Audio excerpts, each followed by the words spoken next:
Yusef. How you doing, sir? I'm doing real good. That's You're good. doing good too, I Yeah, I'm hope. doing good, sir. Good, Yeah, good. it's good to see you again. For everybody here, I'm with Mr. Yusef over here.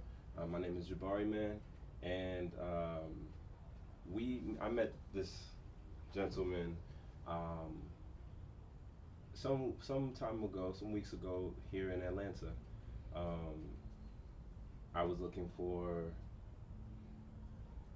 an African mask and a woodworker who might be able to make one in the present time, you know. And then I found out that I came here and I found everything that I needed. So Mr. Yusef is living a great life, you know, has a great story, and maybe some things that people will find interesting. I know I definitely have, and so this is first and foremost for me and who else may be interested. So, sir, let's see. Tell us basically how you doing today. I'm doing real good. Yeah. By the grace of the Almighty. Okay, that's awesome. That's awesome. Mhm. And I see basically what is this part of your place? What is this room? The sunroom. Okay. Yeah. Okay. I see a lot of things here. I see tools. I see things that are designed. I see pieces of paint. How would you describe yourself in relation to these things I see here? Oh, that's where I express myself, Uh, you know, artistically. Okay. You know, I have a workshop outside, you know. And the small things I do here, like the earrings and bracelets and rings and. Okay. I know I got this ring from you. Mm-hmm. What exactly is this? What was this made out of now? Cherry wood and that's sand. Sand in that? Mm-hmm. How do you get that to bind together? Oh. Proprietary technique? No, you can find it on YouTube. Okay. Okay. Uh-huh. It's super glue and wood. Nice. And I crush up the sand. Nice. Mm-hmm. Nice. I'm very interested in how these things, how this works. I actually got compliments on this every time I wear it. Oh yeah. Yeah, definitely. But I'm interested in, like I said, in just the level of the fact that with the right knowledge you can make things from your hands and what's around you. Yeah. And the Creator, He gives us everything we need, you know. But for me, I don't. My grandmother, she was born at the end of slavery, and her father took over the plantation. He had 13 children, and he divided the plantation up among his children. And as time went on, some went to Pennsylvania, and the land has gotten away from us, you know. But, you know, that's true of a lot of families here, you know. But, yeah, she never wanted me to work for the white folks, you know. And she didn't want me to beg, borrow, or steal. So in order to keep from doing those things, I got to find something to do. But I was into African drumming and dance, and that's how I made a lot of money. But I went to Africa, and I lost my money.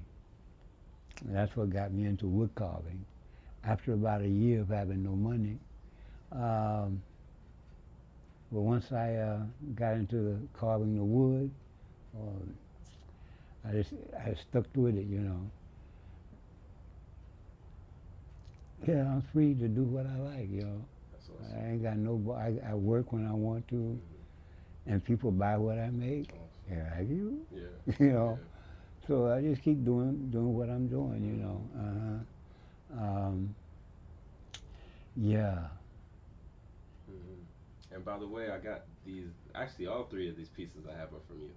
I got this this ring. I got this Bracelet. this silver bracelet and this copper. No, this copper. No, this that's copper. not I mine. actually got this copper from Medu Bookstore in Greenbrier. Greenbrier. Yeah, that's where I got this one from. You had mentioned, and of course, it would be great to kind of share more deeply in regards to dance and drumming and woodworking, but you mentioned your grandmother. You mentioned that she was born when slavery ended. Yeah, at the end of So, slavery. around what time was that for her, and where in the world was she? In North Carolina. Okay. Mm-hmm. Around when? What time? I don't know the Like year. mid like 1850s. Yeah. Like, okay. Okay. That makes sense. Yeah, after the Civil War, whatever. Mm-hmm. Yeah, Mm-hmm. in a place called White Store. White Store. Mm-hmm. Okay. In Anson County. Okay. Yeah. Yeah. That's not really far from Atlanta in the way that you just 5 go this hours. way and then you're in North. 4 hours, 3. Yeah, 4 5 hours. Okay. Yeah. Okay. Mm-hmm. Got it. Um, But yeah, living in North Carolina was it was difficult. how so? Segregation, and in the summertime, as young boys, we wanted to go swimming, Mm-hmm. but we couldn't go swimming Mm-hmm. in the swimming pool. Mm-hmm. So we were swimming in the creeks and in ponds and whatever we could find. But there was a man named Robert Williams who says, well, our tax money is paying for a public swimming pool, so maybe we go and enjoy the pool. And that started a whole big thing. We demonstrated, and they closed the pool down. And huge crowds of white folks came out to intimidate us with bullets flying over our heads, and the police, they don't hear nothing, they don't say nothing. But Brother Rob was not a nonviolent man, but he wasn't violent. Mm-hmm. But then if you mess with him, you're going to get messed with. Mm-hmm. So we were always armed. Got it. If you shoot at us, we're going to shoot back at you. But, so the police, we were at the swimming pool trying to, integrate it, and the police were there, and this huge mob of white folks with bullets flying over our head, and Rob gets out his gun. Well, he asked me for a gun. I had an Italian carbine, 735 millimeter carbine, and I gave that to him, and he cocked the thing, and the bullet fell out, and he shoved another one in the thing. And before the bullet could hit the ground, the white folks started backing up, And he said, who want to be the first one? You may take us out, but somebody's going to go. So they backed up. And the police want to come take our guns. He said, these white folks got guns. You can't take them. You're not going to take ours. Mm-hmm. Some old white man in the crowd started shedding tears. The niggas got guns and the police can't take them. Oh, my brother. So like 50 years after that had happened now, the state of North Carolina has put up a historical marker. Yeah, and I went back up there to dedicate the marker. Right. And just a couple of weeks ago, at the end of the street where Robert Williams and I lived on, they put a marker on the highway, on the state highway there now. So we got recognition now after 50 years, But yeah, it was hard, So I had to leave. They ran me out, and that was the greatest thing that could have happened to me. Okay. Because living in North Carolina and Monroe, all I knew was black folks and white folks. And white folks don't like us. It's always, watch your back, We never walked on the street with our backs to traffic. I see people doing that here, and I hear every day somebody got hit and run. People walk down the street with their backs to traffic. That is for me growing up in the South, we couldn't do that. Because them white folks would throw a bag of shit or something on you. It was just crazy, So we always had to be on the lookout. We could always recognize the police or the Klan by the headlights of their cars. That's how we went. How were the headlights different? The Chevrolets, the Fords, they had headlights, and we could recognize them in the distance, in the dark, because there were so many things we had to be aware of, growing up in the South, It wasn't covert. It was in your face. You know. Today, it's still doing the same things, but it's not as open as it was before. You know, they try and do it now. You know, with government making policies and you know.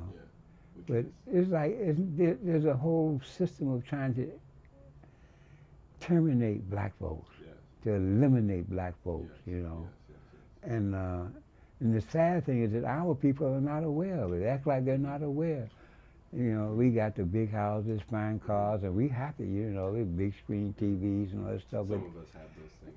Yeah, some of us do. But some of us who have it and some of us who don't, both are unaware. And that's another thing. And the thing is that the black family has just been.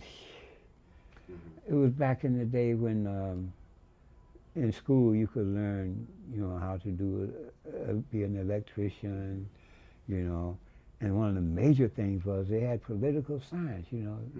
We learned about the Constitution and the laws, and so it took all that stuff out. Now we don't know what we got. These young kids don't know nothing too much about what should be happening. They're working for Amazon and all these other places, and they got their new little cars and. It's ill, like an illness. And our people, our young men, they don't have nothing. They don't have no skills. They can't get no jobs. Selling dope and shooting one another. It's just our people just being gradually just being depressed. It's difficult. Once you get rid of the family, you know, we had family when I grew up. You know, we had neighborhoods. You know. If I mess up down the street, Miss Johnson gonna tell my mother or my grandmother, I'm gonna go out there and get me a switch. No, man, you know, these kids, man, if a parent discipline their child, they'll call the police on them and the parent's gonna go to jail. But I wanna say that for every tide one way, it's the other way too. So it's not all lost. I'm 27. You know, I got a 5-year-old of my own, so I'm seeing the next generation as well, and I got family, and we're seeing the importance of being connected. I recently got hip to Black Men Build. It's a community organization that's in quite a few states, quite a few cities across the country, and they had they facilitated the first discussion with Dr. Mutulu Shakur after being released from prison after 37 years as political prisoner. So I watched that video, that discussion, and one of the things that Mr. Shakur said was that what you described is low density or low intensity warfare. Low density warfare. That's the terminology of it. But it's just as deadly. Just as deadly. Yeah, man. Just as deadly. But it's harder to see. And what I've noticed is that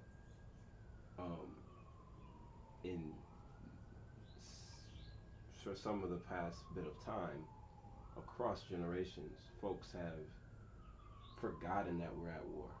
Yeah. That's the most devilishly genius play to do against your enemies, to make them forget that they're at war and that you're our enemy. You're being exterminated. Yeah. You know, you're just being wiped out. They're making the men.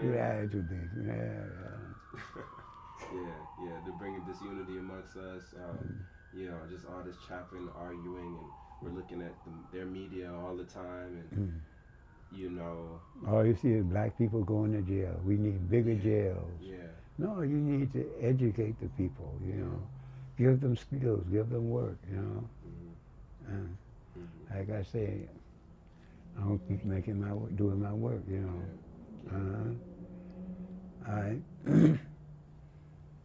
Yeah. But then again, the kind of work I'm doing, a lot of our people don't even want it, you know. You know, they're not really interested. It's only a certain segment of the society, you know, that buy from me, you know. Wood? I don't know wood. You go to Walmart and get some plastic. It's a misunderstanding. Yeah, you know. But yeah. But you're on the winning side. We're on the winning side. Inshallah. Yeah. Yeah. Mm-hmm. So, when you made that trip to Africa, you were on the west coast, of Africa. Yeah. So yeah. okay, so what countries were you? Senegal, Gambia. Okay. I worked with a band in Gambia for about a year. Okay. And then I went to Mali, Burkina Faso, and then over to Ghana and Ivory Coast. Did 7 years in Ghana, 9 years in Ivory Coast. Yeah. Some very significant places. We did mention it a little bit before about them, which we can get back into. But I just, from my reading, I'm reading books such as Born in Blackness by a guy named French. He's a black journalist. It's tackling the active place that Africans have had in all of history, but specifically like the making of the New World and the coming rise of Europe. How active we were in all of those things, not just passive or the ones being prisoners of war. The fact that they, let's say the Portuguese, especially, and some of those first, not just raiders but just sailors. They were going down the coast of the Atlantic on the west coast of Africa and coming around into the Ghana and that stuff, and then doing trade with us, because of all the gold and stuff we had for, and that's probably around the 1420s or something like that. Our connections, our contribution, and then of course as things took a different turn, and you have the transatlantic slave trade and all those things, it was coming right out of that part of West Africa, as far as I understand it. So it's very interesting that be the same place that you came into. I would want to ask you, I do also know that if you were going there, was it the 70s or?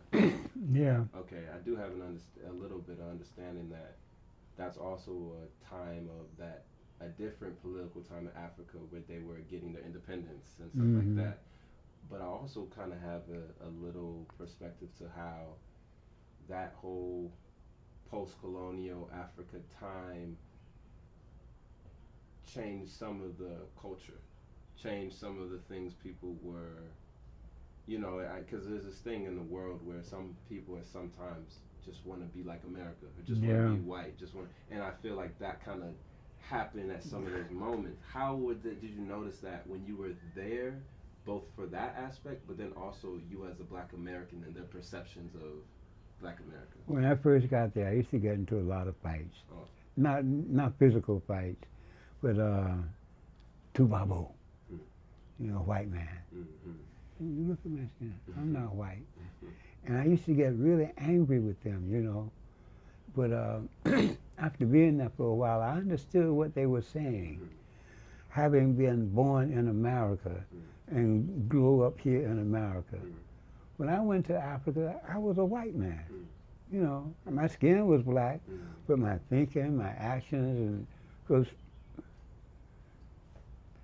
no culture, no African kind of culture, But man, but when it became apparent to me why they were calling me a white man, oh man, I started checking out what does Africans do, how they doing, And at one point, it got to a point where they could, if there's somebody told, so, meet my brother from America. They said, no, you not be American.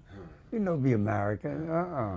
I was eating fufu with my hand and not dropping palm sauce, I'm doing everything. And when they would be speaking in their language, I'd be around me, I'd be sitting around listening, and I would pitch in, like, you hear what we're saying? But before I went to Africa and Boston, every Friday we'd go to the Chinese movies. And I don't speak Chinese, but I recognize gestures, expressions. Human beings have the same expressions for, you know. Yeah. So you couldn't fool me or trick me, you know, because I know what you're saying if I don't understand the words that you're using, but your expressions and how you speak it, man, they're gonna pull nothing on me. And it just so now that everybody gonna speak English. That's funny. Yeah, no, it wasn't funny, man. It was real, you know. Sure. But yeah.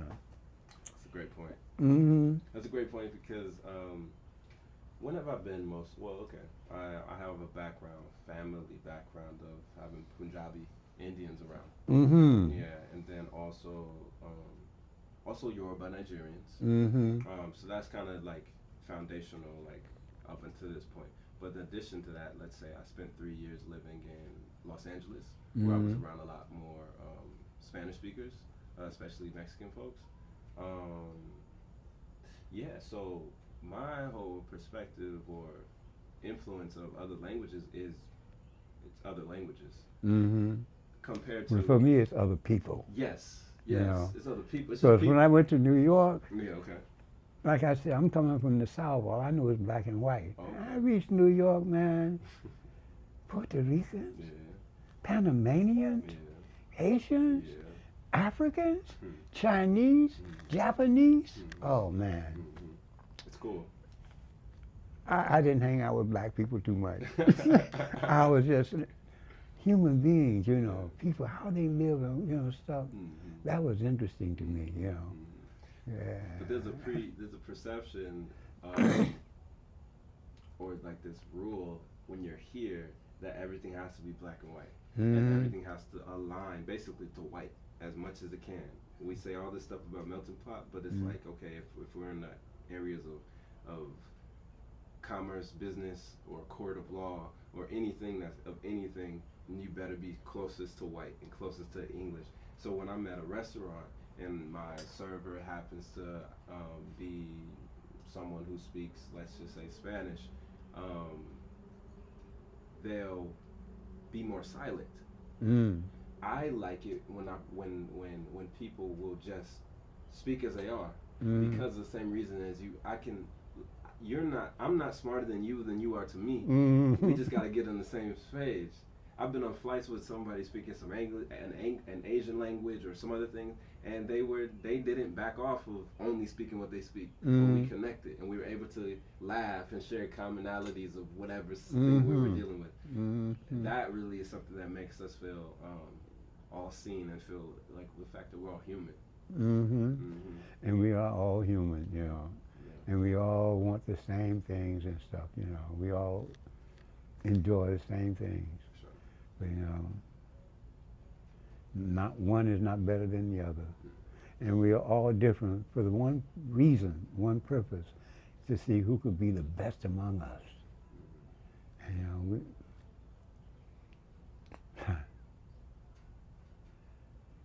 humanity. We got everything here, man. Everything is here. And we can't get along. Greed and selfishness. And if you look around, everything is here for us. I was just looking at all the wild things that grow that are beneficial that we don't even know about, that we've forgotten about. Our ancestors knew. But young people, we don't know nothing about the weeds and stuff that are good, that are edible. And growing up in North Carolina, I used to roam in the woods. We knew where the blueberry patches were. We knew where the persimmons were, you know. Yeah. I think it can happen anywhere. You've seen it happen in America, but it can happen anywhere as long as you get detached from basically your ancestors and your culture. You know, you could be, so I, for one, am building like just through attraction. It just what comes, but I know what's valuable. I have a good eye for gold. And so I've been building my community, you know, people such as yourself, myself and my mom, and I've told other people to go to a man named Dr. Tate, who he's around Sandy Springs, and he does just holistic healing. Mm. He has some. He has, it just gets you in tune with how to solve your body's problems and how to do the thing you need to do so your body can solve its own problems. What? Yeah, you probably should be eating this instead of this, or you need to be this active or whatnot. But he's also like a herbalist too, like in terms of he has his own understanding of one thing, vinegar of the four thieves, which is a more ancient. I'm not sure which word is right, elixir or tonic or whatnot, but it has like wormwood, rosemary, like it has a collection of things in it that just take a spoonful twice a day, and it's antiviral, antifungal, and this and that and that and that, antihistamine, and all these things. Our knowledge is there, and our knowledge is what's so powerful and useful. Nothing is trite and nothing. You know what I'm saying? And age is a blessing. It's a jewel. So our community needs to kind of reintegrate and reorganize with with what our values are and what we protect. So it's like our black women, our black people, our elders. We have to have the thing back in, like, okay, this is our chessboard, and we're gonna try to fight for ourselves and fight for our existence. I wish we could. I wish we would. We are. We are. Trust me. We are. No, we really are. And there's people such as it's me and people like me who are leaders in that. Because first it's about being a leader yourself, to be able to even get on board. You know what I'm saying? And if I'm too tied down to this vice or that vice or this thing, and I don't have my own self-control, then I would never see value in anything. Self-control. Yeah. Yeah. Discipline. Stay focused. Yeah. Yeah. Yeah. Because things don't always. It's not always in the day. You gotta have patience. Yeah, patience. Yeah. What are some other values that have been important to you along the way?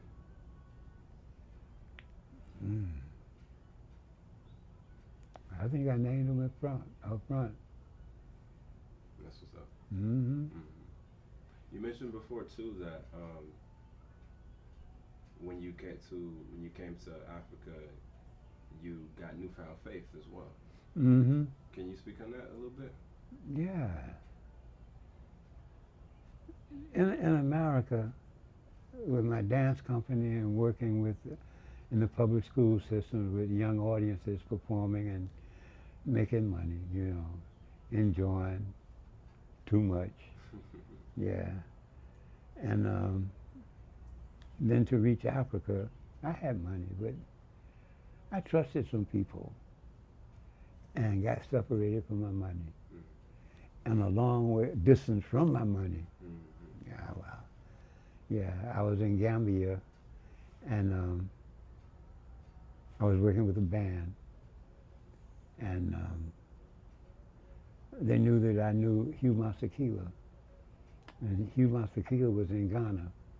And Hugh, when he came to Ghana, left America to come to Ghana, he spent the night at my house in Boston. So they knew I knew him like that. So and Faisal, who has a nightclub in Ghana, was sponsoring Hugh Masekela in America. He was touring America. And they wanted me to go to Ghana and talk with Faisal to bring the band to Ghana. Okay, I'll go. So I left some things with them because say if you come to Ghana, you bring your money, you have to transfer it to the Ghana money, which has less value, So okay, I got money to do 2 or 3 weeks in Ghana, and send me $50 to Ghana, and I'll go to Ivory Coast, and you send the rest of my money. Okay, $50 never came. My money that I had with me ran out, Now, man, I don't have money. For a year, I'm looking for work, but I can't find no work because everybody wants to know, what can you do? I'm a drummer. You in Africa, American drummer in Africa, we got drummers, you know. You hear it every day, you know. Oh man, you know. So one day, but that was the thing. I had no money, but I always had a place to stay. I was never hungry. My clothes were always clean, you know. I was always with people, you know. And in Africa, it's not like here. If you run out of money here, you run out of everything, you know. Ain't nobody gonna, it's difficult. It's really difficult. But I had no difficulty. Like I said, I always had a place to stay. I had food every day. My clothes was always clean. And I'm looking like, I don't have no money yet, ain't nothing changed. All the things I need, I'm still getting every day. I converted to Islam, you know. Because it's really not what we think we do that provides up for us, you know. And whatever's meant for us, we're going to get, you know. And what's meant for us, nobody can block it, you know. And what we can pretend, not pretend, but plan, but the plan ain't going to work unless the Creator say, okay. Because all of us, if that was true, we'd all be rich. And be living there, but you know, it's not like that, you know. So that convinced me that, you know, there's a greater power, you know. It's not my skill, my talent, no, it ain't none of that. So then I just laid back. One day I'm talking with a brother, and I told him I had carved a drum, a djembe. He said, you carved some wood? Yeah, well, I made a drum, yeah. So he says, well, some wood carvers over there on the roadside. Maybe you can get some work with them. And so I went and I met one brother who spoke English, took me as his apprentice. The brother gave me 25 francs worth of rice and fish for lunch, and 200 francs at night, which is like 50 cents. So I go in the village with not 200 francs, and I could eat and go to the movies, you know, come back the next day and work. But while I was there, I was watching every move he made, you know, and I'd ask, well, why you do it like this? Why you do it like that, you know? And I'm making sandpaper for him so he could make more bowls. He made little small bowls, for, you know, for salad. And I would do the sandpaper so they would be nice and clean. And he could sell more bowls and get better price. So after a few weeks of that, he had enough money to go home to Togo. He gave me 2,000 francs and some tools to carve with, and that's when I started carving, you know. And first piece I made with my tools, and I sanded it myself, sold it for 1,500 francs. Oh my Lord. Nice. This ain't no 200 francs, you know. I got 1,500 francs from something that I made. Oh, wood is wonderful. You know, wood is wonderful. Yeah, so I've been carving ever since then, man, you know. And because I don't beg, borrow, steal, the Europeans would come to me to make things for them. They would give me money, and I'd do the work and give it to them. So they say, there's an American down there, man. He don't take your money and run, you know. He gonna do the work. So more and more people kept coming to me. So I was able to, one night I'm coming from the movies, and I didn't live in the village that time. I lived on the roadside. There was a house on the roadside that they gave to me to stay in. So I'm on my way back to the roadside out of the town, and this brother steps out the door and says, pardon, I'm looking for some work. If you can give me some work and a place to stay, I'll come and work for you. Okay. So this brother, he's from Ghana. He spoke English, spoke French, spoke German, spoke Spanish. Wow. He said, oh, well, come on, man. So we start working. Now, Ivory Coast, the Ivorians, but when the Togolese brother left, because I was with him. The Ivorians didn't mess with me, you know, because I was with him. Okay, but now when he left, they didn't want me there. I said, nah. So I had to move, and they wouldn't let me sit up front with them where they're on the roadside. So I'm sitting back in the back under a mango tree, you know. That's where I was back there carving. And one of them would let me put my work on his table on the roadside. So I started making these big salad bowls like I got in there. I make 2 a week. Usman would do the sanding, and I do the carving. And I sell them for 7,000 francs on Sunday, and sell both of them. So now I got, what, 14,000. So I would go to Abidjan, and I'd buy ebony, and I'd buy ivory, and come and put it on my little table, you know, and the money started coming. So it got to the point where the Ivorians was messing with me, so I moved from that side of the street and crossed the street. Nobody was over there on that side of the street except one Bahuli up at the intersection. So I moved down across the street, set up my little workshop, and started working, Usman and I. Well, Usman's from Ghana. There were a lot of Ghanaians bringing marijuana from Ghana to Ivory Coast and getting caught. They had calluses on their feet from running through the coconut fields at night. Some trying to get caught. I said, well, man, come on, make this chair. You don't have to be doing that. I'll give you 1,500 francs for each one. Make 4 chairs for me a week.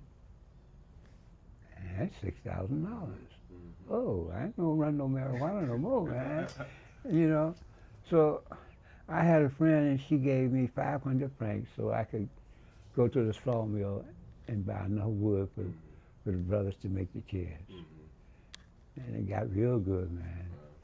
I had 11 people working, making 4 chairs a week. On Sunday, sell them all for over $1,000. You know. Nice. Yeah. But now, you couldn't work for me. You come and make these 4 chairs, and when you learn how to do that real good, I want you to make 10. I'm gonna give you 15,000. Go your way. You go down there, you set up you a shop. Nice. And you bring one person in. You teach him. That's how I was working it, you know. So I had people coming and going, you know, and they're just getting bigger and bigger and bigger and bigger, and stretching all the way up the highway, you know. The Minister of the Interior came down and said, well, what's going on here? Before it was just this little place at the crossroads with these old men sitting in your car and wood. Now this thing is stretching a mile up the highway. What? You Black American. What Black American? Yeah. So he came down, he pointed me out, you know. So he came down, I said, what you doing, man? I said, you know, each one teach one. The man liked what I was doing. But he wanted to, he said, where's your passport? My passport expired. I said, where's your visa? I ain't got no passport, I ain't got no visa. And look, I'm African, you know. He said, no, you go get your passport and I'll give you a visa. So they gave me instead of a 3-month visa, they gave me a 6-month visa. Nice. So I went on for 9 years, man. Oh, nice. When did you have to leave to come back to renew the visa? Yeah. Every 6 months? Yeah. So what places did you go when your visa would expire? I just go back to the capital. Oh. Abidjan. Oh. I was in Grand Bassam. Grand Bassam is where the beach was. That's where all the tourists and everybody go for the beach. And on Sunday, man, it would be jammed. So I'd sell everything on Sunday, you know. I had my ebony, I had my ivory, you know, and my work that I did and the work that people did, you know, I had the brothers working. And life was good, man. You know, life was good. What was some of the big music at those moments of your life? Like, what were people celebrating to? What music was playing? I was really surprised. It was from Congo. Okay. Yeah, and that was the music, man. That was the party music, you know. Very drum based. No. Oh, what's Congo like? Zaire, Soukous. Soukous. Okay. Yeah, that was the music, man. I have pleasant memories on the beach at night. Sukus. Yeah, man. Sukus music, man. Cool. Cool. Yeah, but Bob Marley was great too, you know. Yeah. But and But sukus was it, what instruments was that in that? oh, it's just regular instruments, man. Okay. Horns. I'll show you some. Yeah. But yeah. That's awesome, Yusef. What made you come back to the United States? My sister was here in Atlanta, Okay. and she was dying of cancer. Okay. And I had to come home, you know. Mm-hmm. Because like when they locked me up, she saw it on the news in New York. She was living in New York. I was in North Carolina. And she saw I'd been arrested, was in jail. She left her job, and I could hear outside the prison screaming and hollering, you know. Yeah. Oh, man, you know. Love. Yeah, man, you know. So, like, when she had a problem, I had to come back. Yeah. But then I met my wife. Oh, wow. Nice. I'm still here. Nice. Oh, yeah. Yeah. Your wife was originally from Atlanta? Yeah. Wow. That's cool. Yeah. What is that story of y'all intersecting? Oh, well, there's a dance company here called Uhuru. Okay. When Uhuru first started, I was the first drummer with Tony Young. And Tony and I, we started the dance classes. I paid for the dance class, and she taught, and formed a group. And, you know, I can play djembe, I can play drums. So when I came here, there were only a few people that had djembes, playing djembe, but there were a few people that played djembe. They had them, but they didn't play djembes. And I came with the rhythms and stuff. And Uhuru got big. It's still going on to this day. Okay. It's one of the longest running dance companies in Atlanta. Okay. But yeah, when we first started out, they didn't have money to pay me, but they paid me with cans of tuna fish. And Yeah. Was she a dancer in the company? yeah, she was a dancer, yeah. Nice. Tony Young. Yeah. Yeah. So I mean, I also, at this point in your life, you had already spent over a decade in Africa. Yeah. You had done Yeah. a dance company already. You had done these things. What? Had a dance company in Abidjan. Okay. Yeah. Nice. I had a dance company in Abidjan. I had a dance company in Ghana. Wherever I went. Yeah. You know, if I played my drum, it's on, you know. I love dancing. I really do. It's a good way to connect with people and yourself and with music. Yeah, that's how when I first left New York and went to Boston, sat down in the wintertime in Cambridge Commons with my drums, started playing. Sisters from Radcliffe, hey, can you play for our dance class? Yeah. Wow. A choreographer was choreographing a thing at the Loeb Theater. Said, can you come and play for my production of I still got the flyer. Nice. You know. That's cool. So when people heard me play, the work just started coming. Sure. The work started coming. And other drummers who wanted to drum heard and said, hey man, can you teach me? And I said, come. Nice. So I was able to, after playing, I played all the major universities in New England. You know, UMass,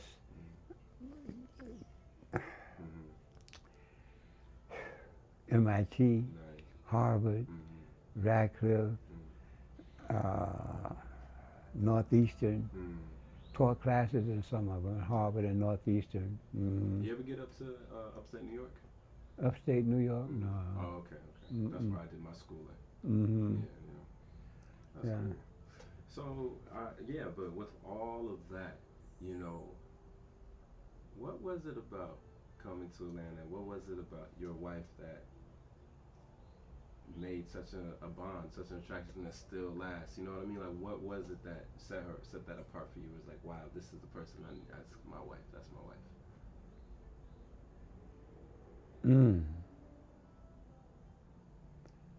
A beautiful woman. Her spirit, her soul is nice, man. You know. And she was very supportive, you know. That's good. Mm-hmm.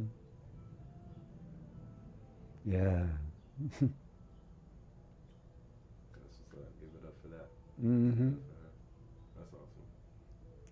We've never had a fight. Mm.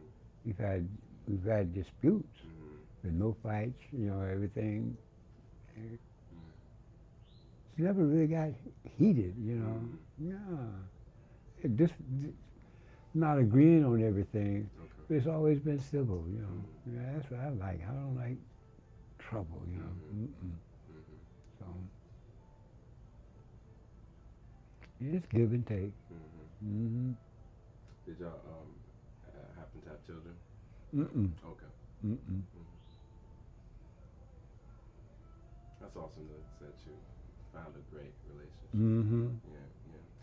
You know, on that subject, I suppose, you know, there's different people have different thoughts, but not everybody has a certain perspective due to, I suppose, time to look at something from a lens of experience. So I want to ask you, from your own experience and opinions, what is your opinions when it comes to people who feel like they can love multiple people at the same time? That's acceptable in Islam. Okay. Yeah. I mean, acceptability is one level, but I'll miss so more so like, and not like in your life, but. I can only handle one.